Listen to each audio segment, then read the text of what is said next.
everything changes, it's evolutionary. Welcome back to AM2R. So we've explored most of the inner parts of the tower and gotten pretty much all the major upgrades this place has to offer for us. A couple small things aside, yeah, but other than that, we're doing just fine. So this time around, this part, we're pretty much just going to go around the perimeter of the place and do a clean sweep of all the Metroids in the area. Yeah, it's hard to believe, but this is going to be a pretty straightforward episode, all things considered. All we've got to do is just kill these 5 remaining Metroids, and we're gonna be on our way. Not much else to it. But that doesn't necessarily mean this job's gonna be easy. Simple, but not easy. As I may have alluded to earlier, things are changing.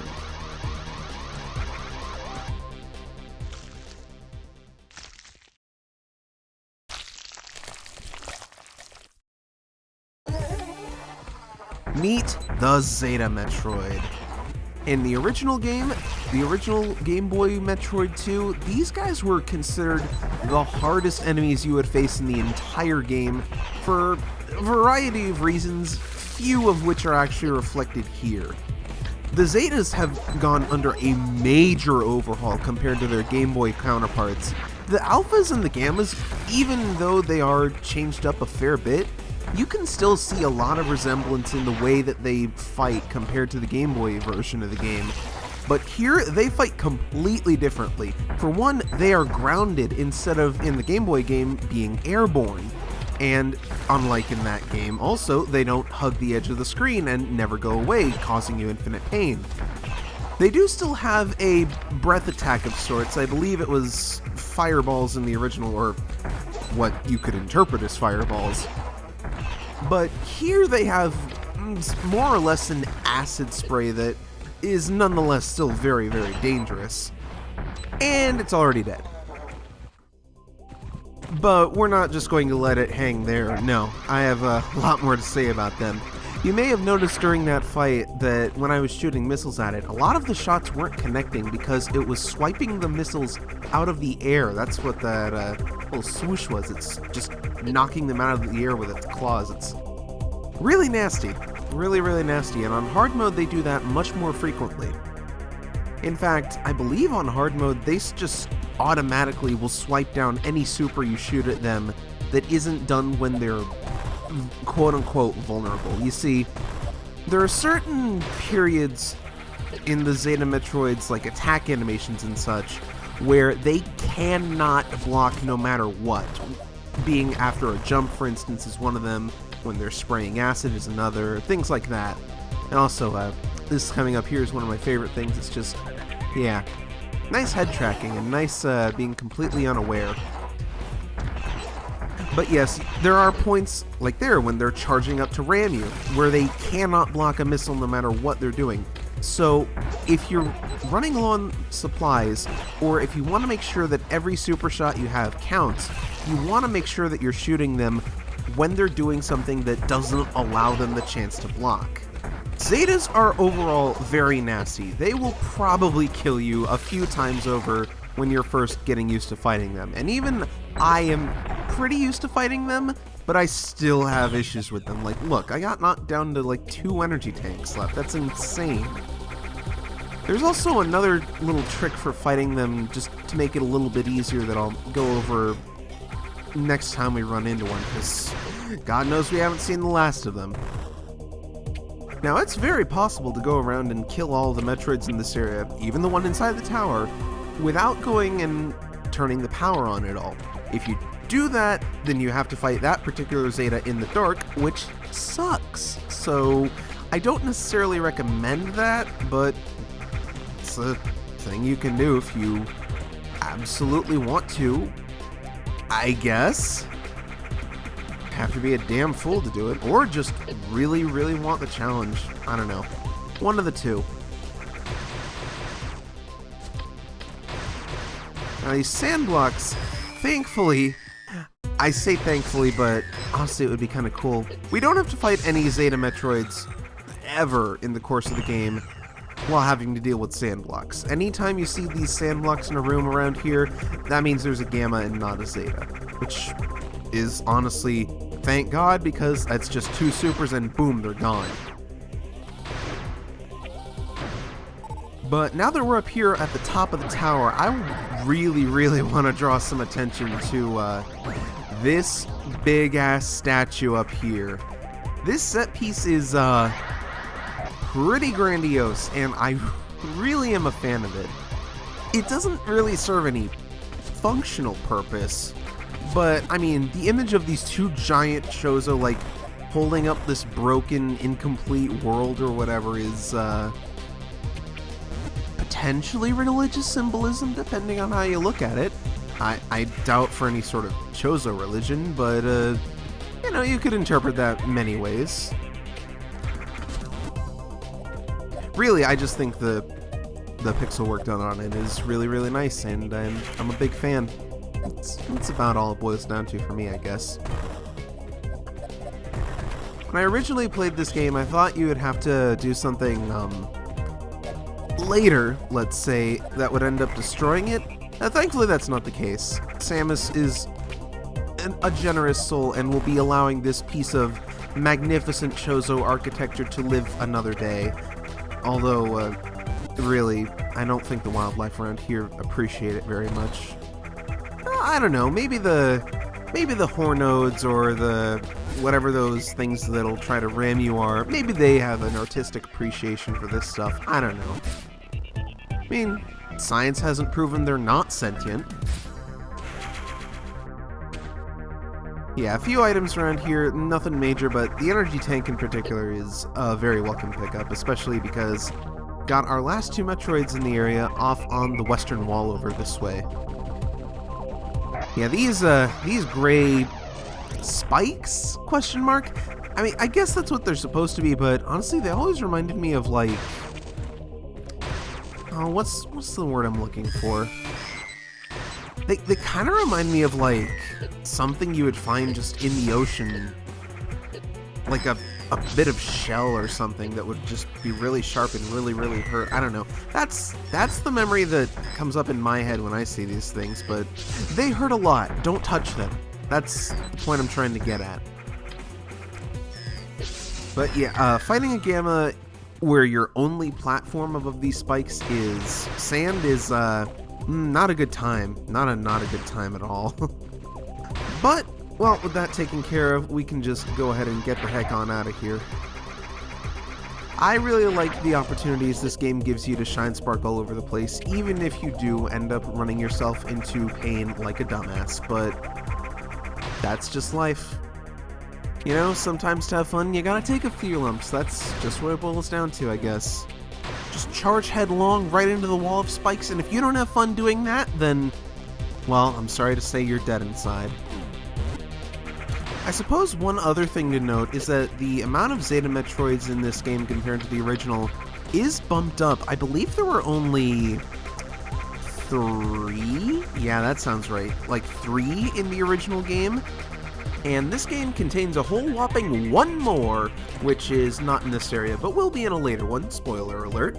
I know it doesn't sound that interesting, but you know, that's something. Zetas are the most underrepresented of all the Metroid evolutions, but they're certainly not the most forgotten, given just how painful they can be and just how much trouble they can give a new player.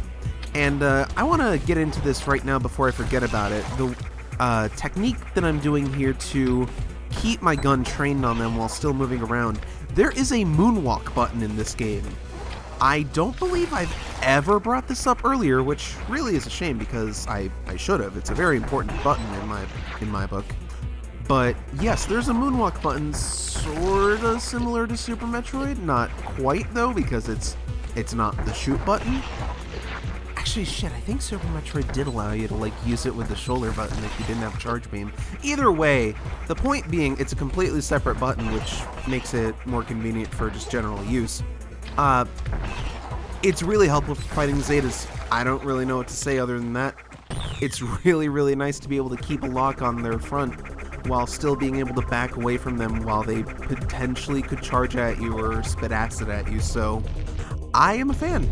I am a huge Huge believer in Moonwalk against the Zetas. Almost sounds like it could be some sort of weird musical album in the Metroid universe. Moonwalk the Zetas. Somebody make that.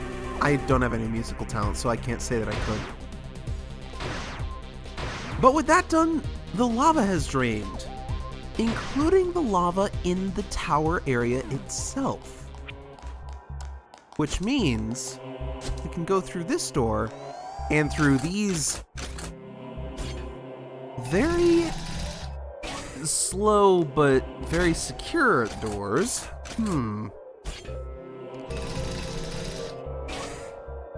This tells a story right here. Just those doors right there. I love them for a big reason of they set the mood of this place along with the music, which is a really good, like, hollow sort of empty remix of Lower Norfair / Ridley's Lair / whatever. It sets this place up to be very... It makes you pause for a second and take a stance of caution. Those doors are very clearly there as a precaution against either something getting in or something getting out. And there's all of these security drones all over the place in this ruined section of the tower that are still operable. I mean, I guess they perform self-upkeep? I don't know. Go figure. I mean, the Chozo are pretty good at building hardy robots, so...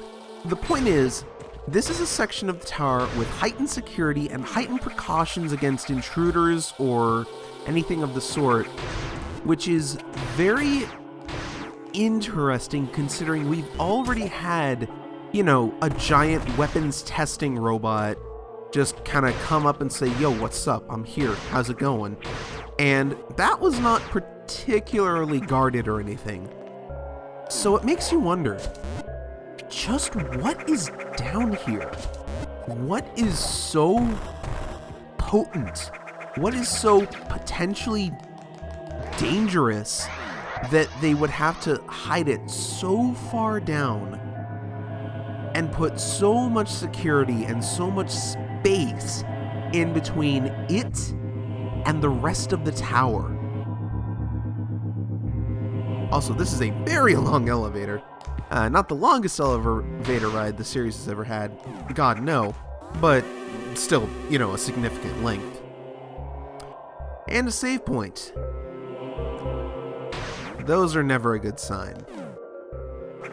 Not when we're this far down. Dead end room. Nothing to do there. Nothing to do in here either. These devices on the ground always made me think of the wrecked ship in Super Metroid, the devices in there. I don't know why. But, you might be seeing a logbook off to the side there and looking at that last couple sentences. And that's not a great sign. And neither is the fact that we just got power bombs. What do they do? Well, how about a demonstration?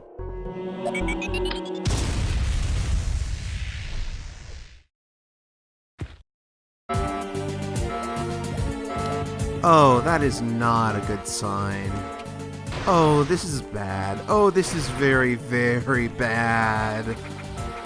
Wouldn't be a Metroid game without an escape sequence, but probably didn't expect to see it just a little over halfway through the game. We need to get the hell out of here before that bar fills up all the way, and yes, it can fill up all the way, and it will kill you instantly. That's bad. You know what else is bad? This giant security drone that just popped up out of nowhere. There is very little to say about it. I'm not even going to bother with the logbook for this thing because there isn't much to say about it. You hit it in the chest a whole bunch and eventually it explodes. That's the down low about it. You can also like shoot the treads it has to make it stop moving, but that's way slower than just killing it outright. So why bother? Don't even bother trying to go through the save room, by the way. It won't work out. Instead, you go through there, narrowly avoid getting crushed as the ceiling fell on you, you might have seen, and run. get out of here, quickly. You could take the elevator, or you could do what everyone wanted to do in Metroid Fusion and shine spark up the elevator. I think that's kind of the highlight of this escape sequence, honestly, although you could maybe argue that fighting the giant robot was cooler, but given how quickly it went down, I would argue against that. You can also shine spark through this place if you keep a charge through the last hallway, but that requires probably taking the long way or backtracking, which we really don't have time to do. I don't know if you've noticed, but this bar is filling up a little quick for comfort. Just a little bit. And also, I have real trouble getting up this one tile shaft for some reason. I have no idea why, but that one tile shaft is always giving me issues.